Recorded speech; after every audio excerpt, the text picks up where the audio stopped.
Editorial Solidaria en EASI.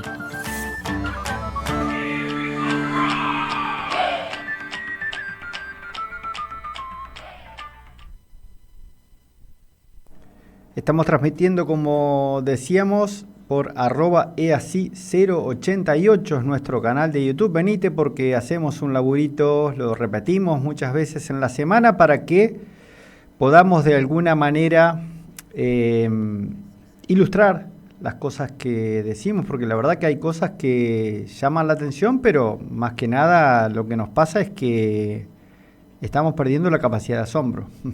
Estamos perdiendo la capacidad de asombrarnos con actitudes o gestos que toma fundamentalmente el presidente de la Nación, ¿no? Estamos también transmitiendo en mi cuenta personal de Instagram, @CésarMalato. Instagram, @CésarMalato. También te podés venir, ahí no vas a ver los videos nomás, pero bueno, también podés acompañarnos, saludarnos y mandarnos mensajes.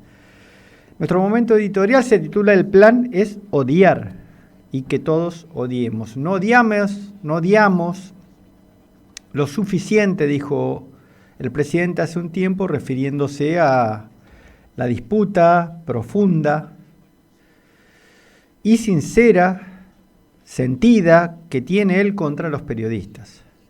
Y agregamos nosotros, además de contra los periodistas, contra la libertad de prensa. Una verdadera cruzada anti-libertad de expresión y de palabra.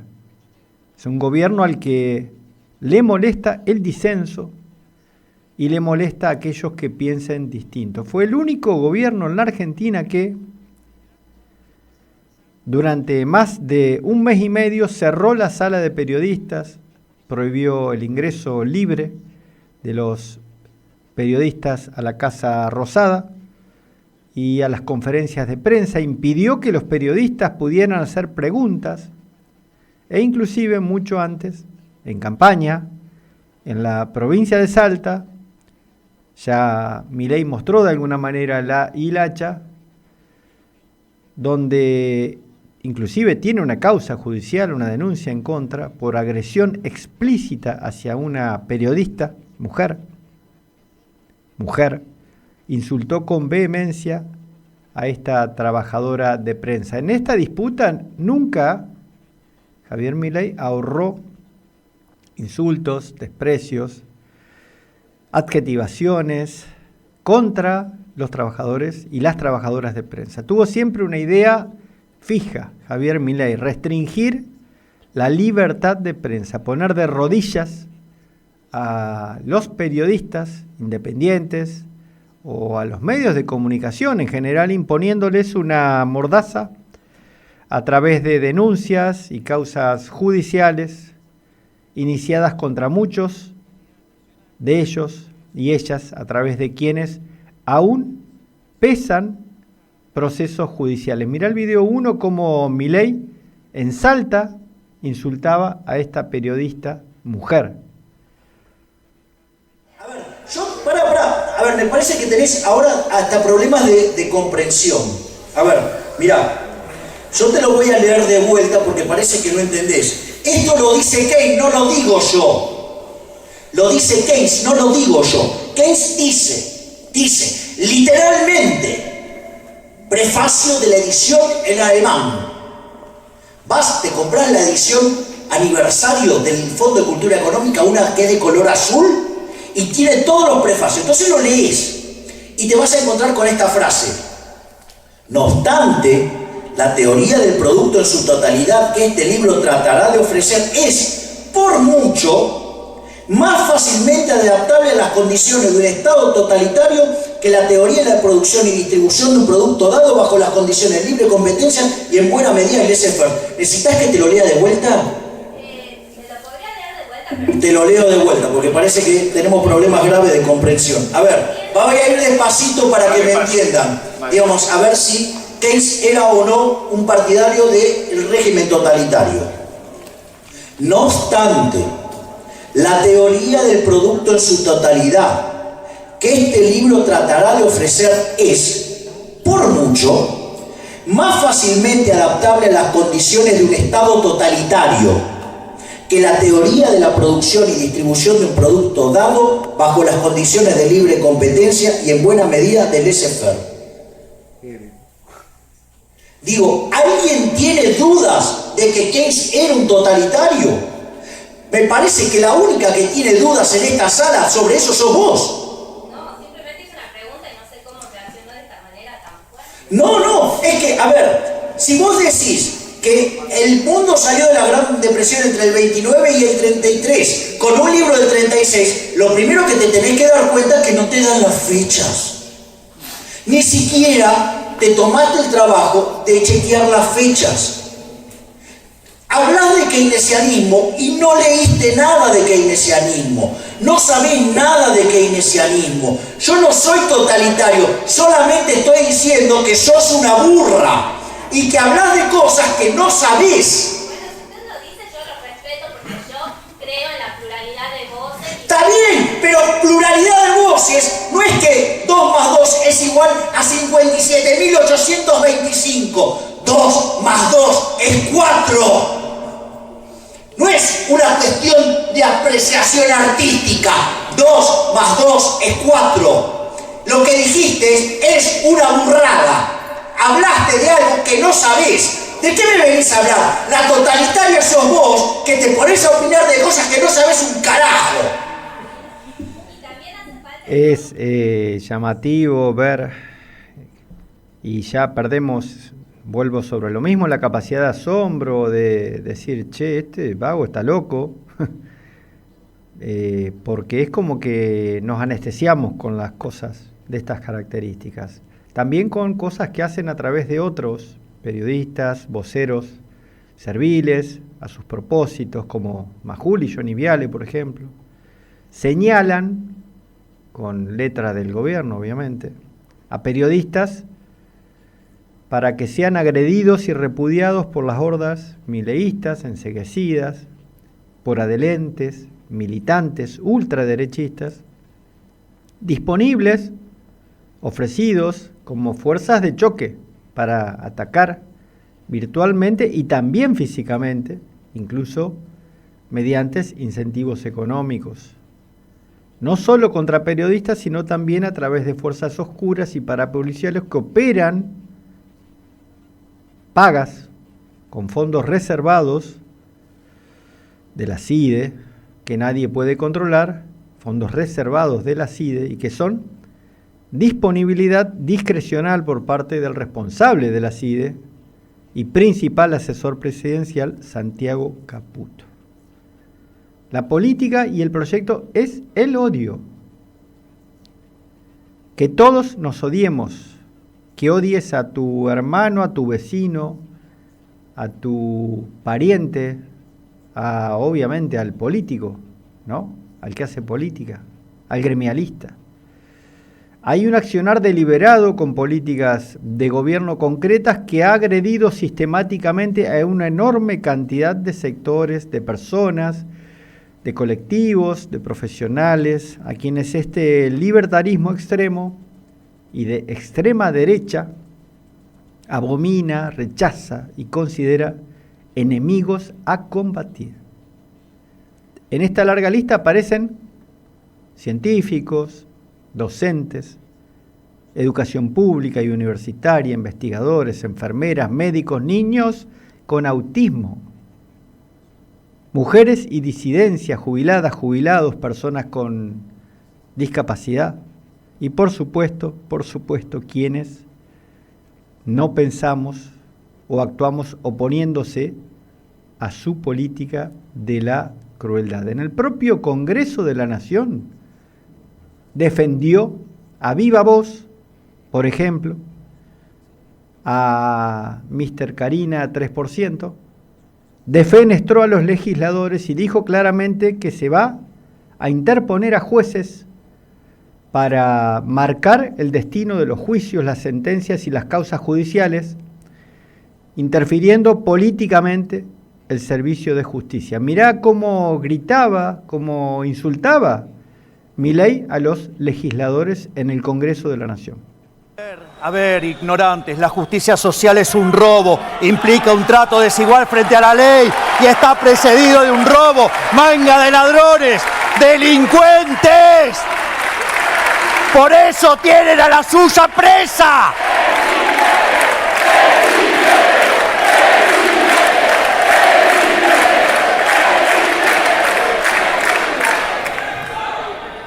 Además, 4, aprobamos la ley.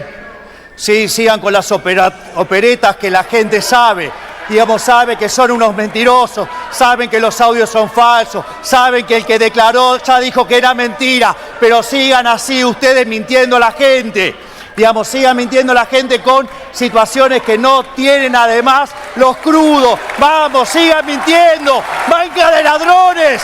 ¡Manga de chorros! Se refería a Milei en ese caso a los audios de Españolo, el ex titular de la ANDIS, Agencia Nacional de Discapacidad, cuando fue grabado exponiendo con detalle cómo tenía que darle el 3% de todas las licitaciones, de toda la guita de las licitaciones, a Karina Milei. ¿Qué otra Karina sería? Para arriba, hay que pasar el 3% para arriba a Karina. ¿Qué otra Karina ustedes piensan que sería? No sé. Odian y no paran de acumular sectores a los cuales se proponen en detalle agredir con sus políticas, fundamentalmente económicas y sociales. Hay un ejemplo que es clarísimo y que es el sindicalismo. Está ese ejemplo en la intervención de la Unión Obrera Metalúrgica Nacional, que solo fue intervenida 3 veces en la historia. 3 veces tras el golpe militar de 1955, la revolución fusiladora, durante la última dictadura militar, 1976-1983, y, la tercera vez, en el actual gobierno de Javier Milei. El perro Furlan, que es su secretario general, un luchador de la seccional Zárate Campana, ganó las elecciones con más del 76-78%, y 15 días después fue intervenida la Unión Obrera Metalúrgica por el gobierno de Javier Milei. Reiteramos, solo 3 intervenciones en la historia tuvo la UOM. Obviamente, esto es la guerra contra los sindicalistas que se paran de manos, que se oponen, que osan discutir con dignidad su condición de vida, su condición de trabajo de los laburantes, defender la necesidad del aumento salarial de paritarias libres. Es parte de su agenda de odio y defenestración contra los dirigentes sociales. Este odio y este combate a todo lo humano no son un invento de Javier Milei, son la expresión local cipaya de un movimiento de derecha y de ultraderecha global que ha hecho de la intervención militar, política y del fraude electoral herramientas centrales de su accionar, y cuando eso no alcanza utilizan bombas, aviones, helicópteros y armas. Intervienen mediante fraudes electorales, hay ejemplos, Perú, Colombia y anteriormente Venezuela, y tal vez, quién sabe, también en la Argentina, y esto corre por mi cuenta, esta cabeza conspiranoica, como dice una amiga, principalmente en la provincia de Buenos Aires, en las últimas elecciones legislativas, donde nadie puede explicar racionalmente semejante crecimiento en la cantidad de votos obtenidos por las listas de José Luis Espert. Acordate, a ver, ¿te acordás un pelado, José Luis Espert? Diputado narco que fue la cabeza de lista de Javier Milei en provincia de Buenos Aires. Y cuando tampoco les basta con eso, intervienen en nuestros países secuestrando a presidentes como Nicolás Maduro o bloqueando durante décadas a países pequeños pero dignos como la Cuba de Fidel Castro y el actual presidente Díaz-Canel. Han secuestrado nuestras democracias, les han puesto una mordaza a nuestras democracias y han impuesto a sangre y fuego sistemas complacientes con sus intereses y se han apropiado de los recursos naturales. El ejemplo más flagrante, más clarito es la apropiación del petróleo o el producido económico del petróleo y de la renta petrolera de Venezuela. Han construido leyes para beneficio propio, para los grupos económicos concentrados que regalan beneficios fiscales, condonan deudas, entregan tarifas subsidiadas y ceden recursos naturales como extensiones de tierras, ríos o, por ejemplo, hace un par de semanas atrás, la administración del río Paraná, como ocurrió recientemente con el grupo Chandenul. Fíjate en el video 3 cómo un catedrático español se explayaba sobre esto de secuestrar las democracias. Podemos hacer como las series de Netflix y empezar con escenas del capítulo anterior, ¿no?